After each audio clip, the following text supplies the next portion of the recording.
30 seconds and counting.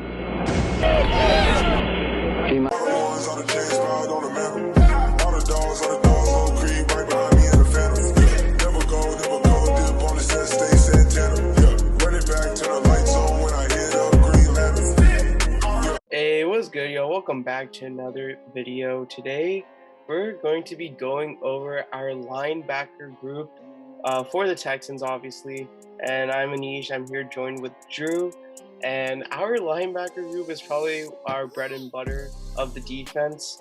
I think Nick Caserio signed so many guys, probably all free agent linebackers at this point. We have a linebacking army now. But yeah, it's going to be really fun. We got a lot of dynamic guys. If I had to sum it up in one word, dynamic. We have a lot of athletic guys, explosive guys who have traits who can that really fit Lovie Smith's scheme. I think that's one of the luxuries Lovie Smith has here as a Texans DC in his first year compared to Weaver did. Is like he has guys that really fits what he wants to do. But Drew, what do you envision our starting players are going to be in our main rotation is? All right, so the Texans are obviously switching to a new defense this year under Lovie Smith. We're going to be running that 4-3 Tama-2 scheme. In that scheme, you're going to run 3 linebackers. There's going to be a Sam, Will, and a Mike. And so right now, I believe our starting Mike is kind of wherever where the coaches are comfortable. But I think they'll put Christian Kirksey at Mike. He's the one who's most familiar. He's played that position before. He's played in that scheme, in a 4-3 scheme at the very least before that we know of. He can play the Mike. He can really play all 3 of the linebacker positions, and that's really valuable to have. But then I think our Will will be Zach Cunningham. He's perfect for that position. He can fly around the field. He can cover those seams and the verticals. And he's very athletic. He's one of the best linebackers in the NFL. Very, very underrated. It's going to be really exciting to watch. He can also move to Mike if needed. But right now, I think the Will sets him up really nicely. And then for the Sam, it's kind of a spot where you can really put anybody. But right now, I would put Kevin Pierre-Louis, another really underrated guy, part of that Washington football defense last year. He played really, really well. One of the really underrated pieces of that team, why they were so good. He really didn't show any weaknesses. Great tackler, very kind of speedy, good in coverage guy. So I think the Sam positions him very well. But then there's going to be a lot more guys coming in the rotation.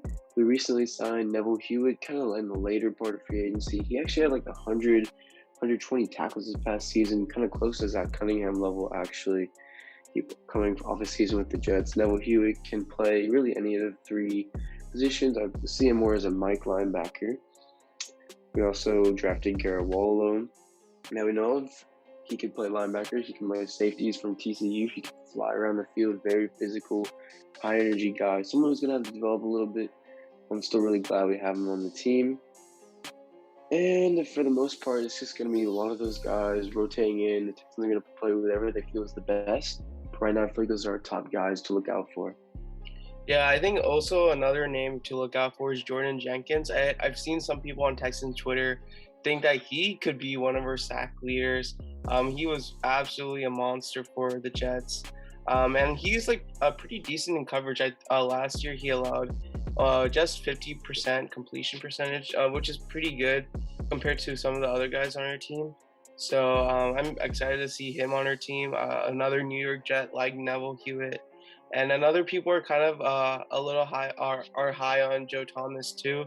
He was really solid for Dallas. He previously played for Green Bay as well. Pretty good. He really had a racked stat sheet last year. So I think those guys are going to be a really good collective group. I think we're going to see them all have some run throughout the season. It's going to be a really fun defense to watch for sure. I think that's one of the more underrated aspects on our team is this linebacking group. But yeah, I think it's going to be fun. I think Kamaguru Hill, I think he's mainly going to be special teams. I don't think we'll see him too much, but he's also a great addition. But props to Caserio, just bringing all these free agent linebackers. And I'm assuming his plan is to re-sign the ones that perform well, I guess, and see how it goes from there. Yeah, it's a really good opportunity for all these players that we got. I think we signed I want to say 6 or 7 or 8 maybe new linebackers, and all these guys they get to prove themselves. And at worst, what do? They just play special teams. And this is a really big culture change for us. And the linebacking core is going to be so important.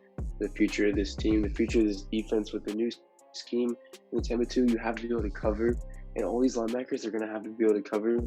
And yeah, maybe like you said, Jordan Jenkins, maybe he could move into the Sam position, into maybe where you blitz him off the edge a little bit, you know. But Jordan Jenkins is more of a pass rusher, anyways. I like that we have versatility in guys like that. Joe Thomas, like you mentioned, yeah, he's probably going to be a special teamer most of the time for us. So we still have Nate Hall, Tay Davis. Guys like him are going to be special teamers, but it's just really impressive that Casario said we want all these linebackers on this team. Tells me that he's going to play the best guy. So like you said, he's going to re-sign the best guy. He's just going to build this team piece by piece, brick by brick, if you will, like he said before. It's just really exciting. And I think that if this linebacking core plays well, you actually will see a very improved defense. Almost one of the better and most consistent defenses in the NFL. Yeah, and also another guy, Whitney Merciless. I know a lot of people hate him right now, but apparently he is trying to lose weight and get faster. They say that about every player at this point, but you know, maybe we see a Whitney Merciless resurgence under a new coaching staff. I don't know. But yeah, maybe a name to look out for. I'm not gonna have too high expectations on Whitney Merciless, of course, but yeah, I think this group is very solid. Let me know your thoughts on this linebacking group in the comments down below, and as always, be sure to like, subscribe, and turn on post notifications. Thank you all for watching. Peace.